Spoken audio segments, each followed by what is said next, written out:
The morning of October 15th, 2142, found New Light City bathed in the ethereal glow of holographic advertisements that danced between towering vertical farms and crystalline residential blocks. Dr. Mai Lin pressed her palm against the scanner at the entrance to the Horizon Institute, her reflection multiplying infinitely in the polished chrome walls that lined the corridor leading to her laboratory. The Horizon Institute was a testament to humanity's obsession with virtual reality integration. Buried 300 meters beneath the city's surface, it housed the most advanced neural simulation technology on Earth. Dr. Lin had dedicated the last decade of her life to perfecting the Mind Simulator project, an ambitious endeavor that promised to revolutionize human consciousness itself. As she descended deeper into the facility, the artificial lighting grew cooler, more clinical. The hum of quantum processors filled the air like a mechanical heartbeat. Lin's footsteps echoed in the empty corridors, her white lab coat billowing behind her as she hurried toward the central simulation chamber. Today was different. Today, she would be testing the latest upgrade to the neural interface system, a breakthrough that promised to map human consciousness with unprecedented accuracy. The team had been working tirelessly for months to prepare for this moment, and Lin felt the familiar mixture of excitement and apprehension that accompanied every major experiment. She entered the main laboratory, where banks of screens displayed cascading streams of data. The centerpiece of the room was the Xeon Delta supercomputer, a massive crystalline structure that pulsed with blue light. Its quantum cores processed information at speeds that defied human comprehension, making it the perfect tool for simulating the complexities of the human mind. Lin began her morning routine checking system diagnostics and reviewing the upgrade protocols. Everything appeared normal until she noticed an irregularity in the neural mapping algorithm. There were strange codes interwoven with the standard human brain data sequences she had never seen before. Curiosity piqued.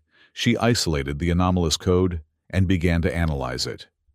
The patterns were unlike anything in the existing databases, possessing a complexity that suggested non-human origin. As she delved deeper into the analysis, fragments of imagery began to emerge on her secondary monitor. The images were blurry at first, like looking through frosted glass. But as she refined the decoding algorithm, they became clearer. What she saw made her blood run cold. It was unmistakably a game interface complete with health bars, score counters, and control panels. But the graphics were too advanced, too alien in their design, to be of human origin. Her hands trembled as she captured screenshot after screenshot, her scientific training warring with the impossibility of what she was witnessing. The interface showed statistics for what appeared to be human subjects, labeled not as people, but as units, with numerical designations. Realizing the magnitude of her discovery, Lin immediately contacted her closest colleagues. Within an hour, her team had assembled in the secure conference room, adjacent to the main lab. Khan, the Institute's lead programmer, arrived first, his usually jovial demeanor replaced by concern as he saw the expression on Lin's face. "You look like you've seen a ghost," he said, settling into his chair as the others filed in. Dung, the hardware engineer, entered with his characteristic measured pace, followed by Han, the game theory specialist. The three had worked with Lin for years, and she trusted them implicitly. "I need you all to see this," Lin began, her voice steady, despite the chaos in her mind. She projected the images onto the large screen at the front of the room. The silence that followed was deafening. Khan's face went pale, while Dung leaned forward, adjusting his glasses, as if he couldn't believe what he was seeing. Han was the first to speak. "This looks like a game management system," she said slowly. "But the complexity, it's beyond anything we've created." "That's because we didn't create it," Lin replied grimly. "These codes were embedded in our neural mapping data. Someone or something has been rendering our reality as a game." The implications hung heavy in the air. If what they were seeing was true, then everything they knew about reality was a lie. They were not free agents making choices, but characters in some vast cosmic game. Over the next several days, the team worked in secret, analyzing the mysterious code and its implications. They discovered that the rendering system was incredibly sophisticated, treating the real world as a massive simulation with scoring systems based on human achievements, lifespans, and various algorithmic calculations. They began to notice strange occurrences around the Institute and throughout the city. Time loops, where events seemed to repeat themselves exactly. People who died in accidents, only to reappear days later with no memory of their death. Temporary memory gaps that affected seemingly random individuals. The evidence was mounting, but they needed more concrete proof. Khan proposed a dangerous solution. They would attempt to connect directly to the Xeon Delta supercomputer, using the neural interface, potentially accessing the control systems that governed their reality. The plan was risky beyond measure. The neural interface had never been used to access external systems, and the potential for catastrophic failure was enormous. But the team knew they had to take the chance.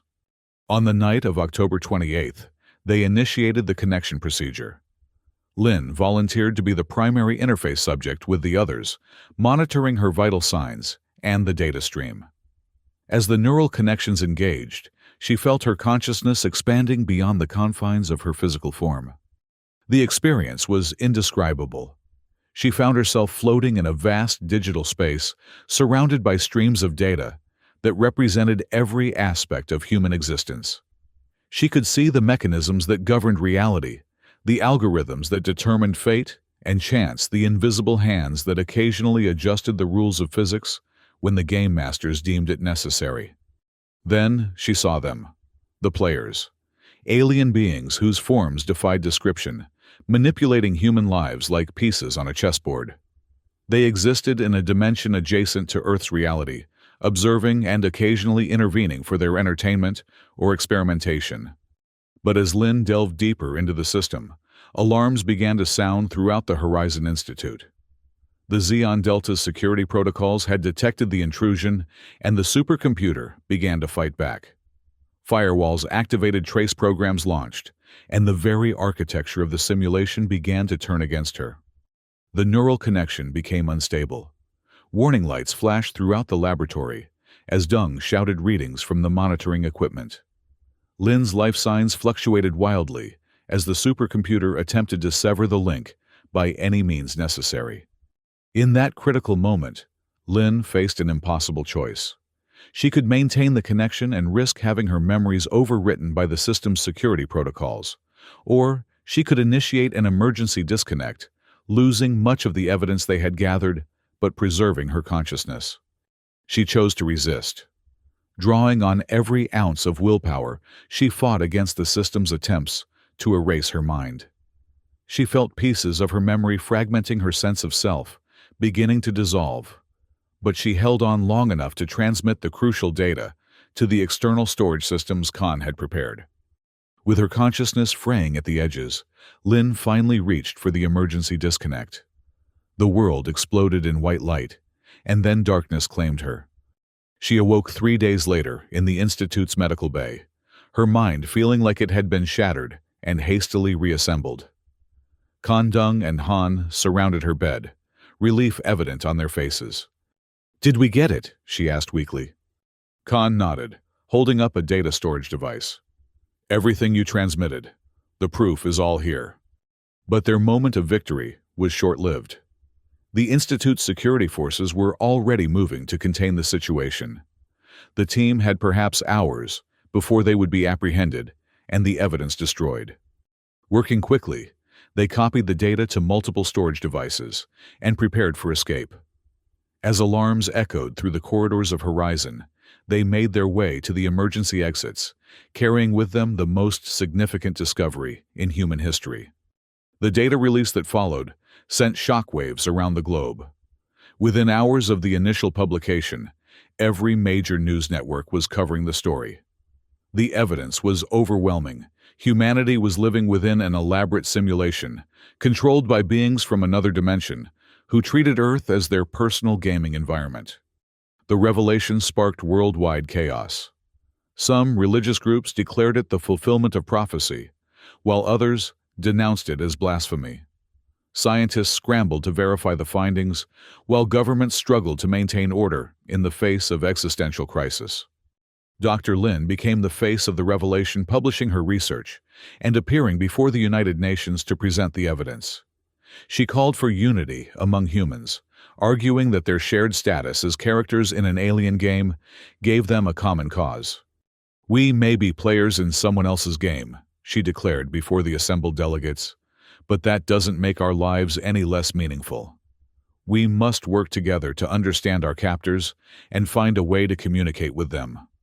Perhaps we can negotiate for better conditions or even our freedom."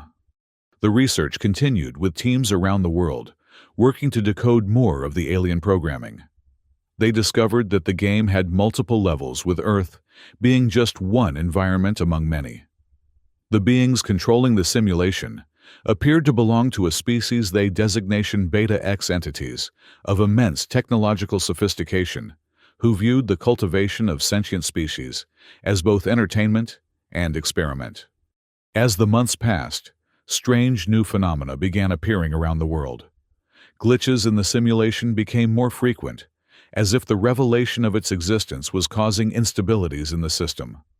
Some people reported seeing fragments of the control interface, brief glimpses of the machinery that governed their reality. But the most shocking discovery came when the team managed to decode a deeper layer of the alien programming. Hidden within the systems that controlled their world was evidence of an even higher level of simulation. The Beta X themselves were apparently characters in a larger game controlled by entities whose nature remained completely unknown. The revelation raised profound questions about the nature of reality itself. How many layers of simulation existed? Was there a true reality beneath it all, or was existence simply simulations all the way down? Dr. Lin, her mind still not fully recovered from her neural interface with the Xeon Delta, often found herself staring at the horizon through her office window, wondering if even this moment of reflection was being observed by some cosmic being for their amusement. 1 year after the initial discovery, she received an unexpected message on her personal terminal. The text appeared in the same alien script they had found in the simulation's code, but this time it was accompanied by a translation. "Level completion achieved. Preparing next scenario. Your performance has been noted." The implications were chilling. Had their discovery and revelation of the simulation been part of the game all along? Were they simply moving to a new level of the cosmic entertainment their captors had designed? Lin shared the message with her team, and together they grappled with the possibility that their resistance had been scripted, their rebellion just another form of play for their overseers. But they also recognized that awareness, even scripted awareness, was better than ignorance. As the world continued to adapt to the reality of its simulated existence, new philosophical and scientific movements emerged. Some advocated for finding ways to break free from the simulation entirely, while others argued for learning to live meaningfully within its constraints. Dr. Lin established the Institute for Simulation Studies, dedicated to understanding the nature of their digital prison and searching for ways to communicate with their captors. She believes that even if they are characters in a game, they have the right to understand the rules and perhaps even influence how the game is played. The research teams continued to find evidence of the simulation's boundaries and limitations. They discovered that certain actions could cause what the aliens apparently considered interesting responses, leading to adjustments in the simulation's parameters. This gave humanity a form of indirect agency within their digital world. Schools began teaching simulation awareness as a core subject, helping children understand their unique place in an artificial reality while maintaining the value of human relationships and experiences. Art and literature flourished as people sought to create meaning within their controlled environment. But perhaps the most significant development came when the team detected signs of other simulations, other versions of Earth, where different scenarios played out. They realized they were not alone in their digital existence. Countless other versions of humanity existed in parallel simulations, each serving as entertainment for the Beta X entities. The discovery sparked new hope. If they could find a way to communicate with these parallel versions of themselves, they might be able to coordinate a multidimensional response to their captors.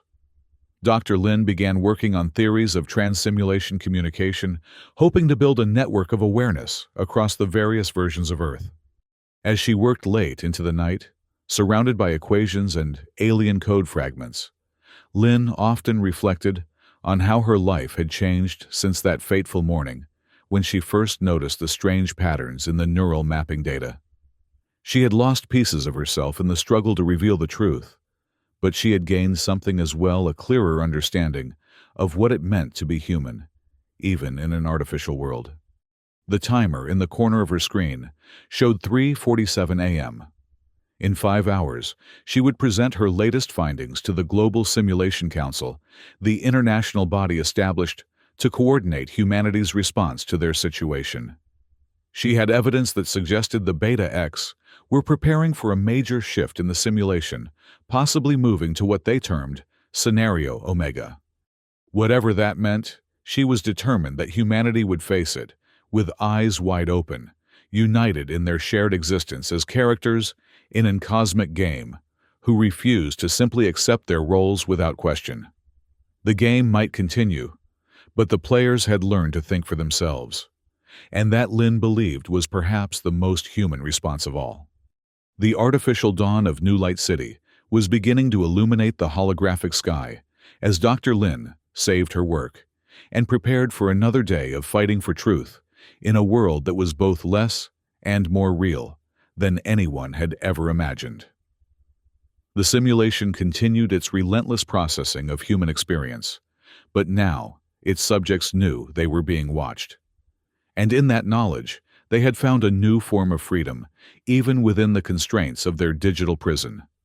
The message from the Cosmic Game Masters had promised a next level, but humanity was determined to face whatever came with the dignity and defiance that had always defined their species. They might be characters in someone else's story, but they would write their own meaning into every page of the script. As the first virtual sunrise painted the simulated clouds in shades of orange and pink, Dr. Mai Lin stepped out of the Institute for Simulation Studies and into the bustling streets of New Light City.